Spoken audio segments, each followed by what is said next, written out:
Hi, everyone. Welcome to the American Family Insurance DreamBank page, where we believe in the transformative power of dreams and we are committed to helping you to pursue yours. I'm Katerica, and today we have Molly for today's adulting event. Molly McCormick is the Disaster Program Specialist for the American Red Cross Southwest Wisconsin chapter. She has deployed on multiple national disaster response operations and seen firsthand how much preparedness makes a difference for families impacted by disaster. Prior to joining the Red Cross, Molly worked as an educator and then served in the Peace Corps from 2015 to 2017. When not busy with work, she enjoys everything outdoors, from hiking to kayaking and anything in between. Her lesson known includes an impressive angry squirrel call, a large arsenal of puns and dad jokes, and an obsession with movie quotes. Molly's big dream is to one day start a nonprofit that supports at-risk youth through outdoor education at her hobby farm. We are ready for you. Hey, thanks so much for that introduction. I am pumped to be here to discuss really all things preparedness. I am a big dreamer, and my family, I grew up with big dreamers. So it means a lot to kind of be on this network and be a part of this community. And I think that preparedness fits into that dream lifestyle a lot more than people realize. So kind of with that segue, I'm going to jump right into things. If you have comments or questions, please don't hesitate to put them in the chat as we go along. We'll also end with a little Q&A session. Happy to talk through any of the information in more detail too. Speaking of dreaming, odds are that disaster will strike. Disasters are happening more and more often. Really, from 2020 to 2021, we've seen a huge uptick in disasters. They can affect any community. It doesn't really matter where you are, who you are, how much you make. We just know it's impacting everybody. And we really considered it as a disaster if normal response systems become overwhelmed, if people are hurt, or if property is damaged or destroyed. And so even just thinking about like COVID-19 would qualify as a disaster because it actually fits a lot of those categories. Thinking about that and just starting off about this conversation of preparedness, we want to know which hazards do we face, because you have to know what you're getting into so that you can be properly prepared. So if you're following along with this presentation, go ahead and point out some things in the chat that you know you could face where you live. And while we're waiting on those to come in, there's quite a few on the screen that we face here in Wisconsin. And then on top of that, we're seeing different things that we haven't seen in years past. And so thanks to that climate change happening, we actually see more of certain things. We're seeing less of certain things. So that all kind of impacts us. I know in my home, I'm seeing comments coming in. Awesome. Thank you, Caitlin. Absolutely. Fire, flood, tornado, wildfire, thunderstorms, winter storms, tornado storms we've got in here. Winter storms are a big one that we're going to be talking about today. Fire is a big one that we're going to be talking about today. Oh, there we go. Wonderful. Okay. So the first thing is knowing what you're up against. Because at the end of the day, to be better prepared, we know that it's really up to you and your household to be ready. What we want to emphasize is that you don't want to count on receiving help right away. You want to be able to count on yourself. And I know that can be a little overwhelming to think about. And I say it to be scary. I say it because that's part of my job. The better prepared that I can make you, the better off that you're going to be. And not only being able to help yourself, but also your household, your neighbors, and older adults. So being aware of those things can help us be what we like to call Red Cross ready. So thinking about us dreamers, right? We're part of this this community here because we are dreamers. And the best part about my job is that I get to help people be better prepared to protect those dreams. Because when that disaster strikes, it can really impact what those dreams were, how we get to those dreams, a big setback, but it doesn't have to be. And the more that we talk about it, the more that you have a plan, the better you can bounce back. We all know that we can't stop these things from happening. We can't stop for that flood. We can't stop that fire always. But what we can do is we can be prepared to be able to bounce back, to stay safe, to keep those that we care about safe, to be ready to kind of go with the flow and expect those challenges and to recover quickly. It's really honestly the coolest thing that I get to do throughout my day is to have these conversations with community members, because I know how big of a difference being prepared makes when those disasters happen.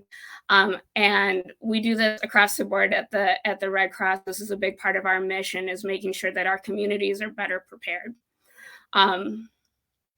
So thinking about that, what it means to be Red Cross ready is to get a kit, to make a plan, and be informed.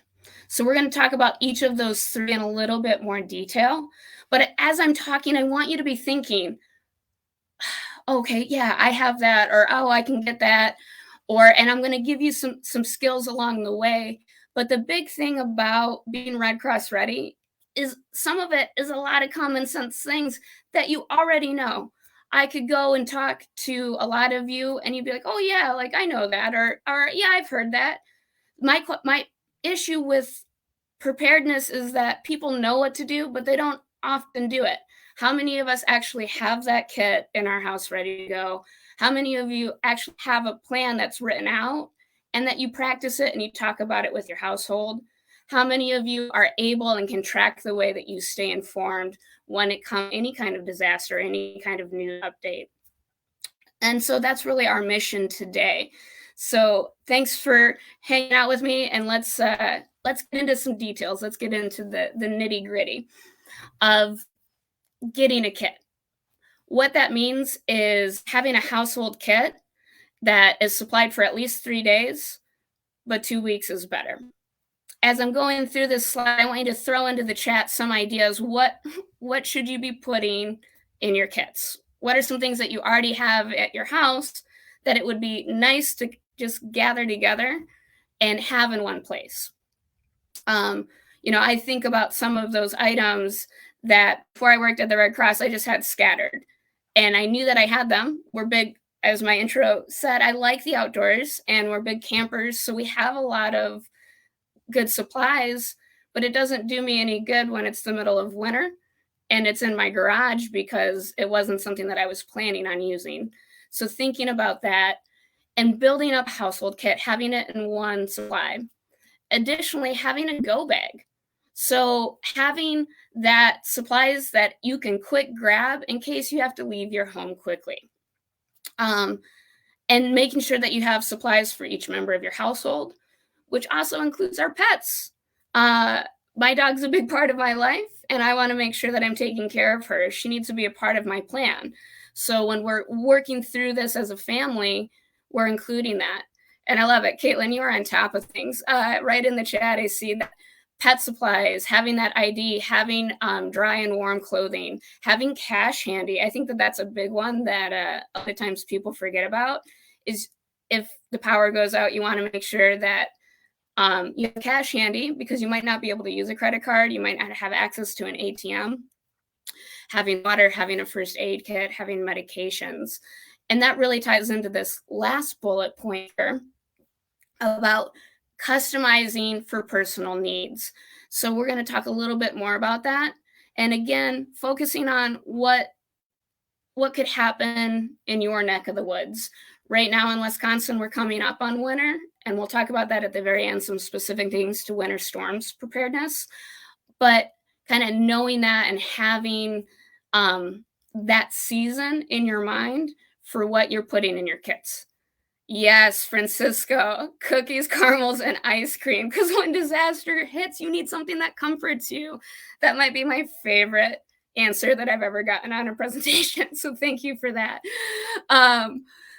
So talking about gathering up those essentials, what sometimes is ice cream, as long as your power doesn't go out, is what is that everyday essential?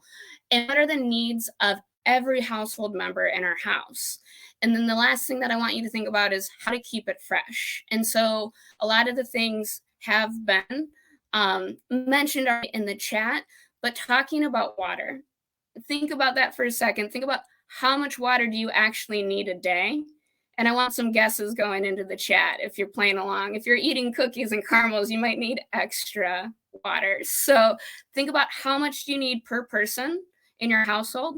Think about what kinds of foods that you're going to put into your kit. Having non-perishable food can be anything from having a can of food that's going to last for several months. You can go into the camping section of any kind of general store, and they typically have like rehydrated food, things that are easy to store, things that aren't going to go bad for a while, and are typically can be inexpensive. You don't have to spend a ton of money to be prepared. And that's really what I'm hoping. You can even go to the Dollar Tree and load up on a lot of the supplies. Having things like flashlights and extra batteries are a lot better than having candles and matches. Number one, the flashlight and the battery can actually last longer. The candle is a good option if you need it for a power outage. But at the end of the day, it's a safer option to have in your kit a flashlight and a battery, because it becomes a fire hazard, depending on your household too. If you've got kiddos running around, if you've got pets, it's a little bit easier for those candles to become a fire hazard. Oh, Caitlin is on fire. She's saying 2 gallons per day per person, which is a great guess. And if you wanted to be extra safe, 2 gallons would be a good number to have. At the Red Cross, we like to say that 1 gallon per day per person is the minimum that you need. So thinking about that, if you think about the first slide before this that I mentioned, having it for 2 weeks, that's a lot of water. We're talking about not only the water that you need to drink, but also the water for hygiene. So thinking through what that means for everybody. Oh, Heather, I just saw your chat too. So a gallon of water per day is really what we're focused on having, making sure that, especially with winter storms coming up, that you have enough water to sustain you at least a couple of days in case anything were to happen to your pipes, and if you were without water. And then making sure, again, to customize your kits, having that medicine available, having that extra, especially if it's prescription medicine. In a big disaster, it might be really hard to get to a pharmacy. The pharmacies might not be open. We're seeing, what do we need to keep going for those days, and up to 2 weeks. And I see there's a question in the chat about just a water filter. And so a water filter goes a long way in terms of if you feel that your water has been contaminated in any way. There are situations where even a water filter, if you had major flooding in your area, a water filter is only so much effective. And really the big thing about having that water backup is if you don't have access to it. So if for some reason you don't have running water in your house, we think about what happened in Texas. That was a really big news story this past spring when they got hit really hard by cold temperature, and those homes weren't built for it. And we saw so many folks that were without water. And so thinking about that, if we were in a situation where we didn't have running water at our house, and that could be from cold weather, but that can also be from construction that happens. Sometimes they hit a water line, sometimes water gets shut off, due to circumstances outside of our control, and just being prepared for that. So that's a great question. I think a water filter is a great option as long as you have running water, but we want to make sure that you do have some backup just in case you don't have running water. And we talked about, those health and medical needs. We talked about if you have a pet and knowing what their needs are going to be. But the big thing, and this is why I liked Francisco's comment so much, is because we need things that also bring us some comfort. I think that it gets overlooked or underestimated how stressful these moments can be. So including in your kit something that's going to bring a little bit of comfort to your family. If you've got kiddos, having some games in there to help distract them or help them process what's going on in a little bit more relaxed way. Having some photos that you can go to just to kind of bring you some calm, having a book to read. Those are all good things to have. And then making sure that, again, you're adjusting your kit based on where you live and what's more common. We're at the end of hurricane season. So if you live in an area impacted by hurricanes, you might not necessarily need to keep that stuff in your kit, but now we switch over to winter. And so we've got another question in the chat about a link to the online list. Absolutely. KP actually added, before we got started, she added a bunch of links in the chat. If you go to redcross.org/prepare, there's a ton of resources on there, way more in depth than I'll be able to get into during my time today. But it'll have this list. It'll have quizzes for you to take. It'll have resources for each disaster that could impact you. It's actually a really great resource. And I love that idea that games are good for adults too, not just kids. Absolutely. I think that the important thing is to remember that we need to also have something to do to help keep us calm. And thinking about that kit, not just for your house, but for everywhere that you go. So if that's at work, especially if you're a commuter, if you live in a more urban area where maybe you're able to take public transportation to work, and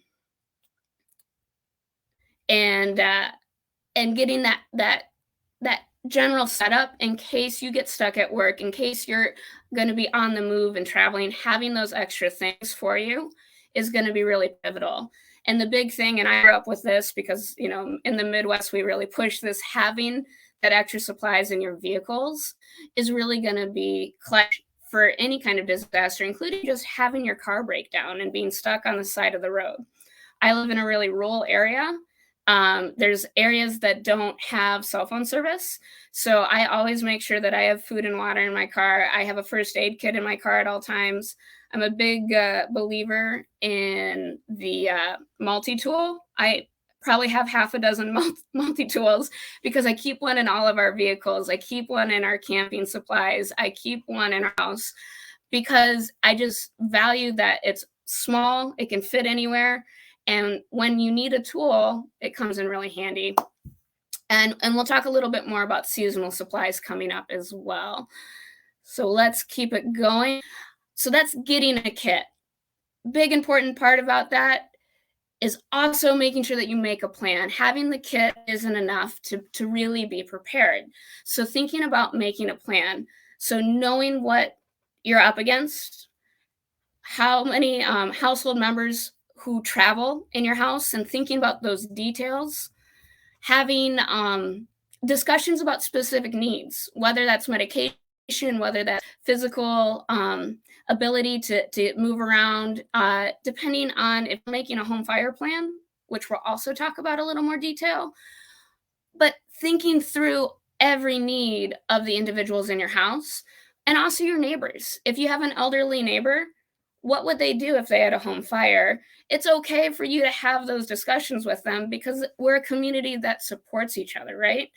And that's really the coolest thing that I get to see when I get sent around the country to help out with these big, large-scale disasters. It's watching community members come together to help each other. And if you can incorporate that into your plan, and the plans of those around you that you care about, it can really make a difference.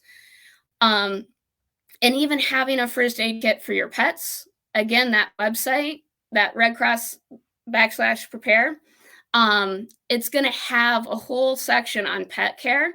We even have an app. We have lots of awesome apps, but we have a First Aid for Pets app that you can get on, and it's free. You can get it in the Google Play Store. You can get in the Apple iStore.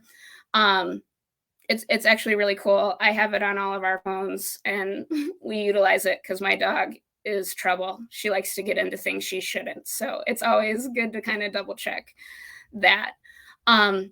Also, in the beginning of the chat, you'll see a link. We do have just a really easy template. Things that, again, you might know in your head, but have you actually talked about it with your family? Have you actually put it on paper? These are our places that we need to think about. These are where we would go if this happened. This is there. It kind of breaks it down really nicely. It's just a page front and back for you to start thinking about. And the plan should think about that before, during, and after of these disasters. And these are some reminders that I think are really important when you're thinking about your plan, making sure that you're thinking about those needs. So what are your medical, physical, and cognitive needs? Thinking about how you're going to respond and taking an inventory of what you have. So know you have before that disaster strikes. And again, leaning on each other. So having a support network is incredibly important. Identifying helpers for yourself, for your family. So if I was out of town, who's going to help check in, on our pets? We have a hobby farm. Who's going to help with our livestock animals? Those kinds of things are things that are specific to me, but also that I need to have a plan for. And it can't just be, oh, I think my neighbor Bob can do this. Have that conversation. Make a contact list of information and keep it handy. Cell phones die, cell phones get lost, cell phones break. We kind of live in this world where we're really dependent on those little blocks of technology in our pockets. But I just implore you to have that outside, go a little old school, get a little pen and paper out, and have that information written out somewhere. And again, be a helper to those that you can. If you have that ability to help out people around you, that's awesome. And including the right details in those plans. So how to evacuate, where you're going to meet. So if you're all at work in your household, work or school, or out and about in the community, where is your meeting place going to be if you can't get home? How are you going to communicate with one another? Those important records mentioned in those kits earlier was having an ID. Absolutely. Having those important records or copies of those important records really helped with that recovery process. Where you're going to stay. If you have pets and you're not able to stay at your home, where are you going to go? Do you have that list of hotels in your area that allow pets? Do you have friends and family that can take you in that can also support your pets? It's a lot to have that commitment and to know in advance, yeah, you guys are going to be welcome to bring your pets. We're not going to be overwhelmed by that. And also having a plan for the opposite. If you're sheltering in place, what are we going to do if we have to stay in, especially with the winter months coming? We need to talk about that. And also practice the plan. It's not enough just to write it out. Talk about it, practice it. And you'll see that for really specific disasters as we go further in this presentation. Also in the link, super handy to have. I give this whenever I do the presentations with kids. We actually print these out and hand them out and ask that that kiddos keep these in their backpacks at all times. But handy for adults as well. Throw it in your purse, throw it in your wallet. It's just really great to have all of your emergency contact information in one place that isn't technology. If the power goes out, you can't charge your stuff. It's really nice to have this. And this presentation is planned till 1. I'm going to try and wrap up early so that we can have time for questions.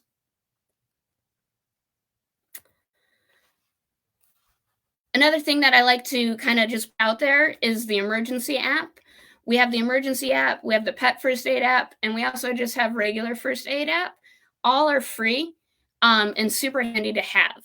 They are a great way to stay informed, which is kind of our last of the three ways to be the best prepared that you can be. And what I really like about the emergency app is not only does it alert me anytime there's some kind of severe weather and emergency in my area, it also alerts me any area that I want to know about. So my family lives across the country. My parents live in Ohio, my brothers live in Virginia, my grandma lives in Iowa. I can program each of those locations. And so I know if something's happening, that we can just jump on and see what and get that alert so that I can get a hold of them and make sure they know that they need to get to safety or that they know this is coming so that they can be better prepared. My grandma's 92 years old.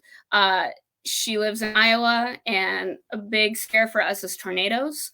So having this app, because she doesn't have a smartphone, she doesn't always have the TV going, the best way for me to feel confident that I can get a hold of her and let her know she needs to get to safety. It's just super handy to have. I can't recommend it enough. Other than that, just staying informed, making sure that you're following those weather alerts, whether that's through the TV, whether it's through the radio, whether you just have an app on your phone for weather. Understanding what those weather alerts mean and making sure to be able to know what to do, especially if you have to travel.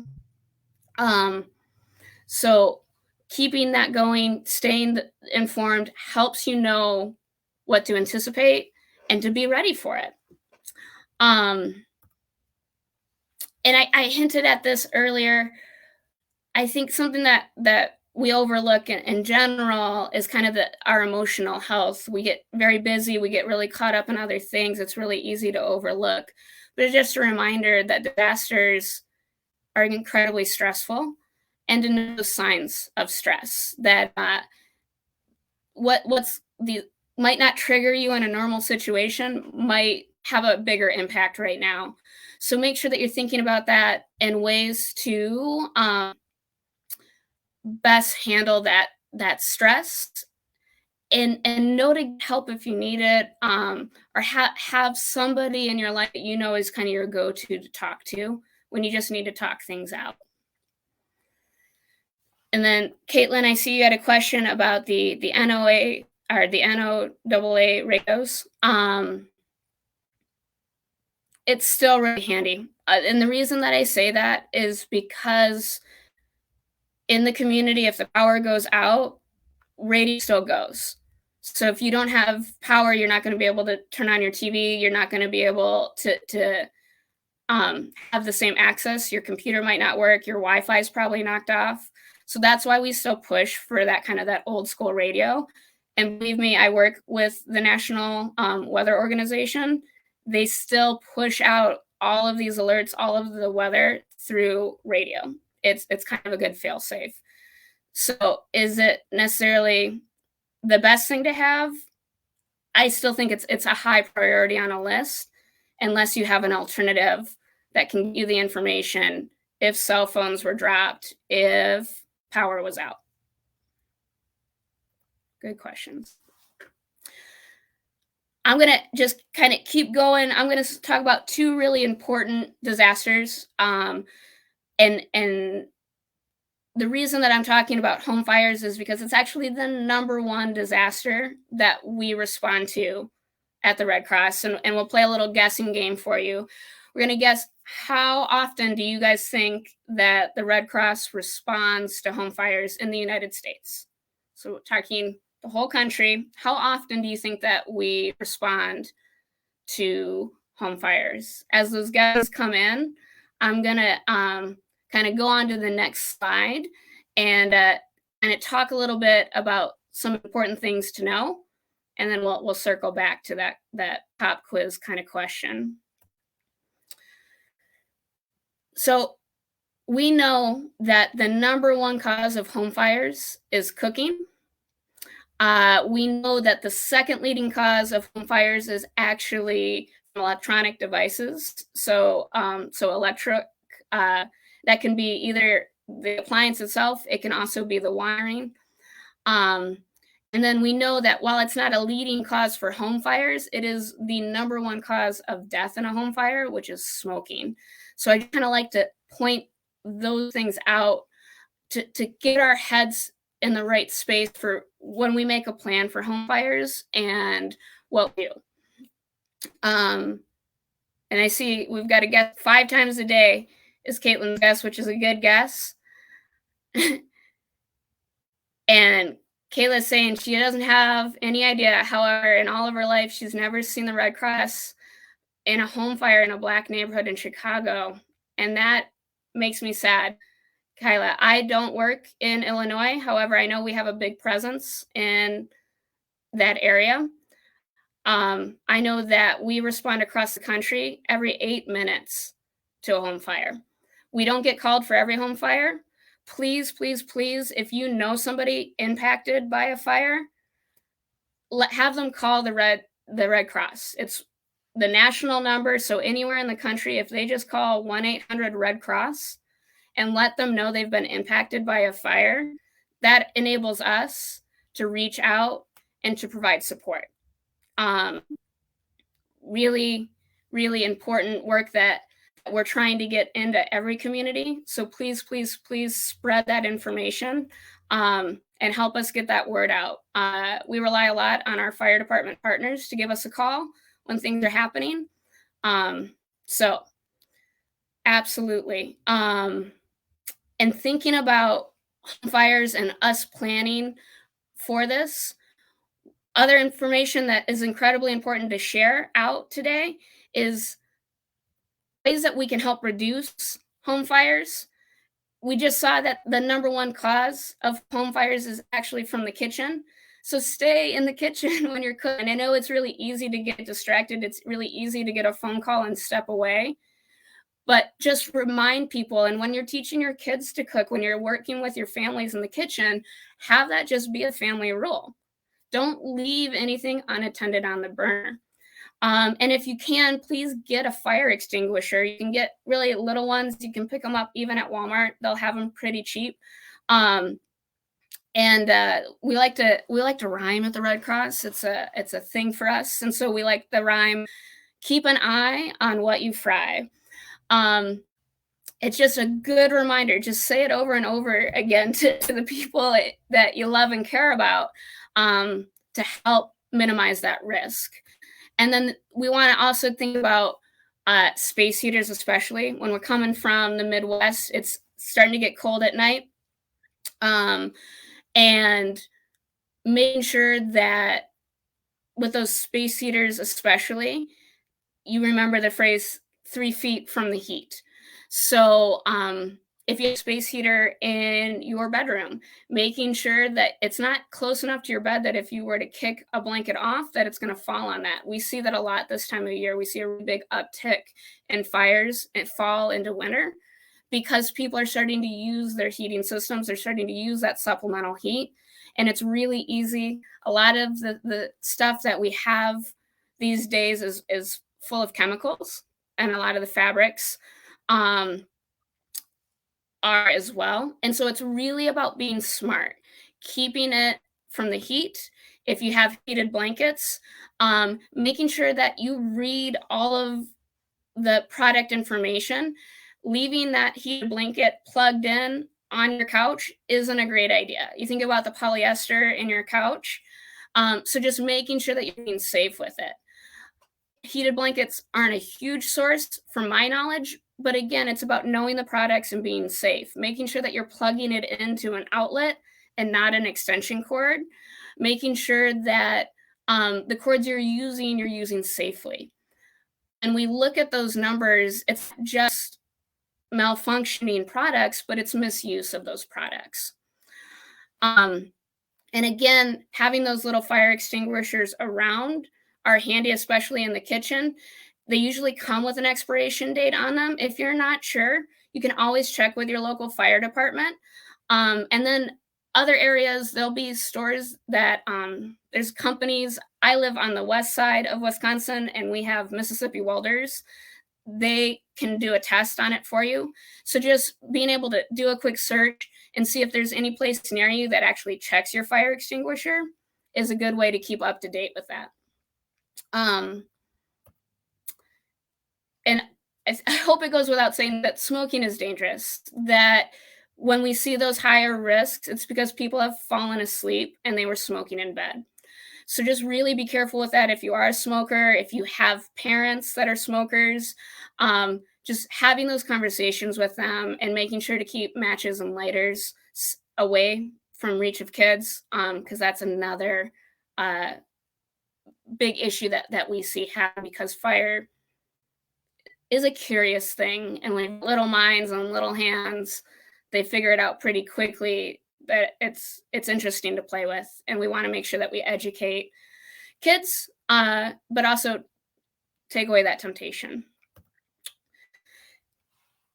And at the end of the day, if you take away anything else from my presentation, if this is the big thing that you can take away from it, is that smoke alarms really do save lives. You need to have one installed on every floor of your living space, inside or outside of those sleeping areas. They need to be tested every month. We just were talking about the time change right before this started, and that's a good reminder when you have to put the clocks back, make sure that you also check your smoke alarms. And replace them after 10 years. That goes for battery operated, but it also goes for hardwired smoke alarms. And the reason for that is that they have a sensor in them, and that sensor actually goes bad or starts getting less effective after about 10 years. So we highly recommend that you replace them, and don't disable an alarm. If your alarm keeps off because you're cooking in the kitchen and there's no fire, it means that that alarm is too close to the kitchen and needs to be moved slightly.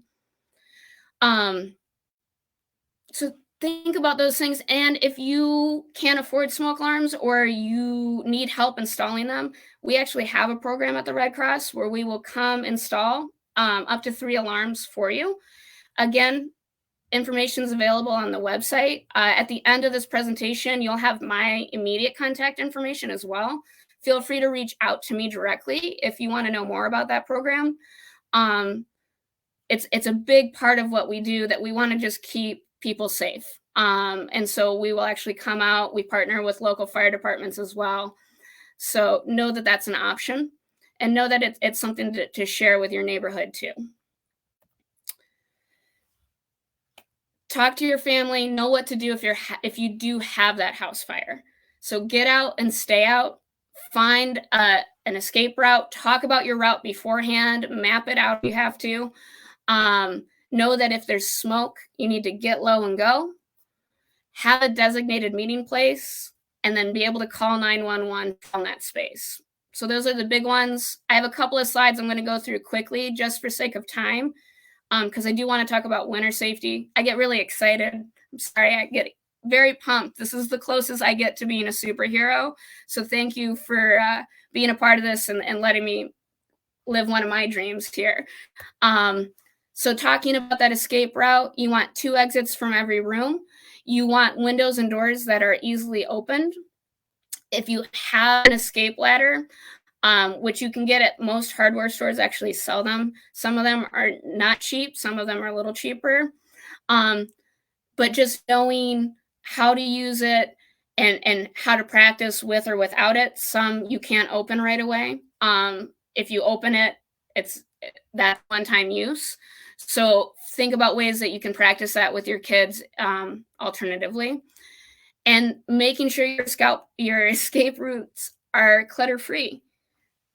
If you've got kids that have messy rooms, this is my gift to you. Tell them it is a fire hazard. Tell them you care about them, that you want to keep them safe. They got to keep those rooms clean. And that meeting place, when you're making your plan, it needs to be a fixed location. It needs to be a spot that's not changing, whether that's a tree outside, whether that's a mailbox, whether that is just the corner on your block. If that's what's going to be the spot that doesn't move, that doesn't change, as long as it's fast enough for you to get to, as well as something that's easily accessible. It could even be a neighbor's house. And it helps you to be ready to communicate to the first responders when they come. Everybody got out. We're all here. Hey, we have a dog in there. We have one of, somebody didn't get out. This is where their room is. It's the best way to make sure that the first responders can also get in quick and do what they need to do. So please, please, please make sure that you have a meeting place. And again, all of these resources on the Red Cross website are available through that prepare section. So you can go into home fire, you can go into urban fire, which gives specific resources if you live like in an apartment building, and things to think about, things to talk through. A lot of free resources. And we have a lot of partners that work with us as well, that there'll be links on that website to grab things. You can get escape plans to print off. You can get a lot of this information through that website. And thinking about this, again, what are the needs of the individuals that you live with? What are the needs of your neighbors? And making sure that, they have that support if they need it. And if you have pets, practice with your pets. That's the biggest thing that I talk to kids about, is see what your pet does. When you practice your drill, when you practice getting out, 2 minutes or less is our goal in a house fire. Practice with your pets. Take them out with you. Press that smoke alarm to test it. See what your pet does. My dog has a spot in our house that she goes to every time when she's a little nervous. I can give that information to first responders when they get there. If you've got really little guys, have a plan for who's going to grab that little one in your household and what's going to happen. Mom's going to grab our 2-year-old. If mom isn't home, dad's responsible. Our other kids are all going to get out. They know where to go. That's our plan. Having a plan for grandma's house, because we stay at grandma's, a couple times a year or a couple times a month, making sure that we're having those conversations with our kiddos. And sleep with your door closed. I know it's hard, especially if you have pets or if you have kids and you want to listen out for them, but it's so incredibly important. Our local fire department that works with me pushes this everywhere we go. A shut door can also save lives. It slows that fire from spreading. It slows smoke from spreading, so it can help keep you safe. So just remember that is a big thing to be doing, and teaching our kids to do that as well. And what to do if they get stuck in that room. So if you're stuck in the room, clogging up the bottom so that smoke's not coming through, and having a way to signal for help. Opening up a window if you can't go out because you're up too high. One of the best advice I was ever given was that you just throw some clothing out the window, throw some stuffed animals, throw something out of the ordinary out of that window, because the first thing that the fire department does when they get there is a 365 survey. They're going to see that pile, they're going to look up, and they're going to notice you right away. Having something bright to wave, having an air horn, especially for older adults that might not be able to yell out as well. Having that air horn is a great way to get attention, to let people know you need help. And again, all things that, like, other than the air horn, things that we typically have around our house. We might have a yellow shirt or a red shirt, something that's going to be easily noticed. So when it comes to fire safety, have an escape plan, test your alarms, and practice that plan. Really quickly, I'm going to talk about winter storms. I know that a lot of us are from the Midwest, and we kind of pride ourselves on being tough, but really scary stuff can happen in the winter. So let's just kind of talk through a little bit of this, and then I'll end with extra time for a couple of questions. Know that severe winter weather can actually impact every state, and we see that more and more. That we just we need to be ready for it. And even in warmer climates, that's when it's the most dangerous, because we don't always have the tools, and our buildings aren't always ready for it. Even in the Midwest, those dangerous driving conditions, that extreme cold is a reoccurring risk for us. So knowing what to do. So knowing those weather alerts, knowing that advisory, means that we're expecting this weather, that it's going to be an inconvenience. Remember to slow down, remember to monitor updates, take some caution. When you see a watch, that means that it's coming. That means that we've got about 36 to 48 hours, and you need to start gearing up for it. Be ready, make sure that your kits are ready to go, make sure that you have the supplies that you need.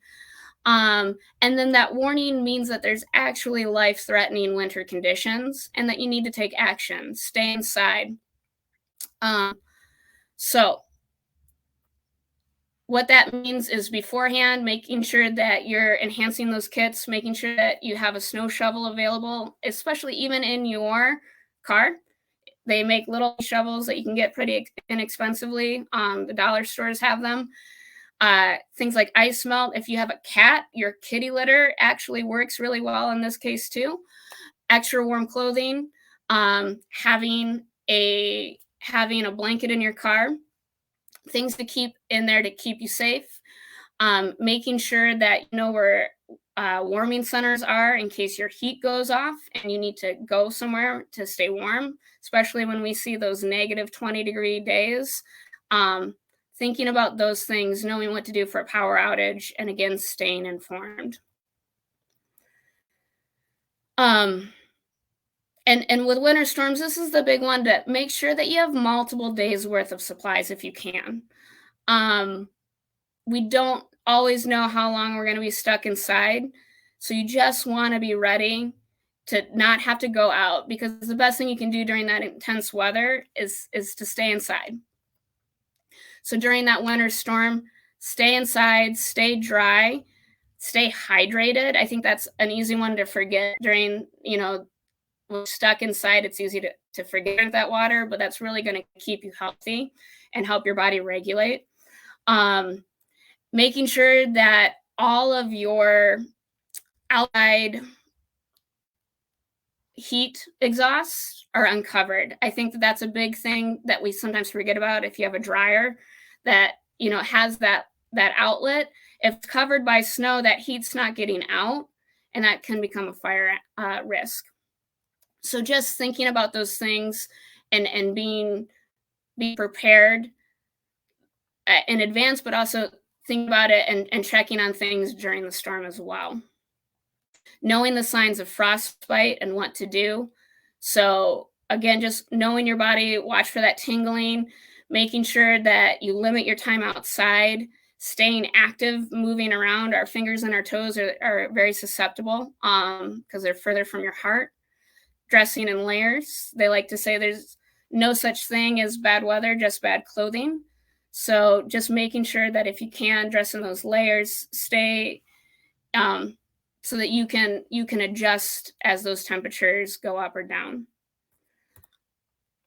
So frostbite, if you get that tingling, if you're noticing that discoloration, you need to go inside as soon as possible, get to a warmer place as soon as possible, remove any wet clothing. You can soak it in warm water, and if it's severe, you need to seek medical attention. Signs of hypothermia, which is a big risk, especially as we see temperatures really dip down, is someone might seem confused. They might have difficulty speaking. They might get really tired and stiff muscles. All things to be looking out for and are extremely dangerous. When we see those signs, calling 911 for that individual, moving to a warmer place, again, removing wet clothing. Wet clothing and winter weather do not go together. So please make sure that you stay warm, stay dry, and you can warm with blankets. You do not want to put that person in a bath or a shower. It's too much of an extreme heat, extreme difference. It can be really hard on that person's heart. So again, that first aid app will give you advice, and we'll talk through a lot of that with you. If you have extra questions, it's a good resource to have. And my biggest fear in the winter is getting stuck somewhere, whether my vehicle has broken down, whether it's so severe weather that I have to pull off to the side. It's important to remember to remain in your vehicle, because that vehicle is going to keep you safe as long as it's not stuck in a dangerous position. To stay in that vehicle, to be able to display a troubled sign, again, a colored cloth on your antenna or out your window is a great way to grab somebody's attention. To call for help if you can. Again, we talk about being out of service or having kind of a plan for that. Keeping the engine running in short periods of time, so that way the car can heat up, but you're not going to waste all of your gas. Moving around in the car to keep your body moving. Again, that movement, that energy kind of keeps your body core heated and moving the way that it needs to. And huddling with others for warmth. You can rip up the carpet on the bottom and cover it to keep, if you need to, if you don't have blankets in your car. Even if you have blankets, it's little things like that that can really make a difference, and keep your body heat up if you're in a really dangerous situation. So little reminders like that, and again, just thinking it through, making sure that you have that kit in your car, can really make the difference. And then after the storm has gone through, once you're safe, please let your network know. We talk about that network of support and helpers. So letting your network know that you're safe, making sure they're safe, taking extra care while driving. A lot of times we'll still see black ice out there. So making sure that slow down, take your time. If your power went out, the things in your fridge, if it was out for an extended period of time, we just say, when in doubt, throw it out. And just keep monitoring the news, whether that's your radio, whether that's your app, your TV, however you're getting that information. Stay informed. Just because that main storm has passed doesn't mean there's not things that you need to be aware of. Road closures.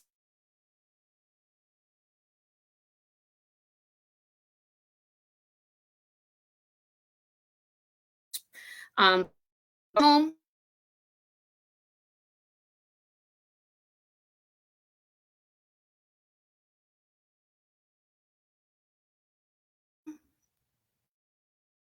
A little bit.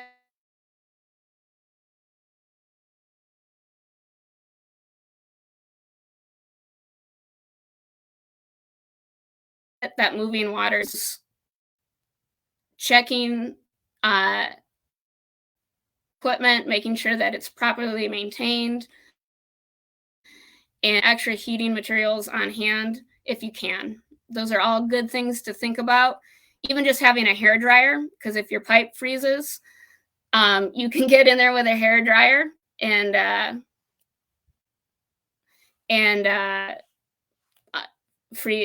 get that frozen water unfrozen. So sorry, I had that question pop in, and I wanted to make sure we had time for questions. KPI see some of the questions, so I'm going to take a look at the two that I see that I haven't answered yet, with discussing how the Red Cross gets activated and these services are provided. It's a great question from Caitlin. So for us at Red Cross, we have dispatch helplines. It depends on your region. Here in Wisconsin, we have our own 24-hour hotline. If you go to Red Cross /get help, you can get those numbers for your individual areas. But for the state of Wisconsin, you can call that number directly to let us know that you need assistance. So we provide assistance for home fires. We provide sheltering. So sometimes if there's like a chemical spill in your community, we'll actually work with emergency management and we'll open shelters. You can get the Red Cross apps include when shelters are open. So if you need somewhere to go, we try to include that information, as well as on our social media. So we get activated when we get called. When we get the call, when it comes to a home fire, we check in with local response groups and verify that information, and we'll send out a team to give that assistance. And I know that, Caitlin, you also provided some great information, some great links there, and some expert opinion beyond my expertise. So I appreciate that. And I know there's a question about resources for tools for low-income individuals. Absolutely. Again, I'll point people to that website. There's a lot of resources available to your community, and even just getting a hold of your local Red Cross individual, they might have a partner that they know of locally that can help to point you to a group that provides this. We'll provide the smoke alarms. We provide a lot of the information. If you're looking for materials for assistance, it's best to kind of go through that network. There's also a really great website called gethelp.org. Oh no, findhelp.org. Awesome. You just put in your zip code. If you need help with utilities, if you need help with any kind of assistance, it'll tell you all of the different nonprofits in your area. It's super awesome. All right. KP, are you seeing other questions that I missed? Earlier I saw someone had asked, are heated blankets a cause of home fires also when you were on home fire slide? Yeah, I would say that heated blankets aren't nearly as common of a home fire cause as like a space heater is, or even like a hot pot. But the thing about any kind of electrical appliance that's pulling heat or creating heat is they are dangerous. You want to make sure that you're using them to the standards that are explained in their directions. So plugging them directly into an outlet, making sure to not leave it unattended. A lot of them have timers for a reason. So I would say just be careful. Know how things work and how they're supposed to be used. The biggest cause of fire is because it's improper use. Good question, though. Great. And I believe the rest of the questions that came throughout the presentation, you answered them as we went on. So it seems like that wraps up the questions. And we want to thank you so much for being with us on this Wednesday and giving us such great resources. And it's very, very important that everyone knows this, because a disaster can happen at any time. And we're so thankful. Thank you so much for joining us. And thank you for all of our DreamBank guests who joined us as well. For more of our DreamBank events, please be sure to check out our DreamBank Madison Facebook page. Other than that, bye everyone.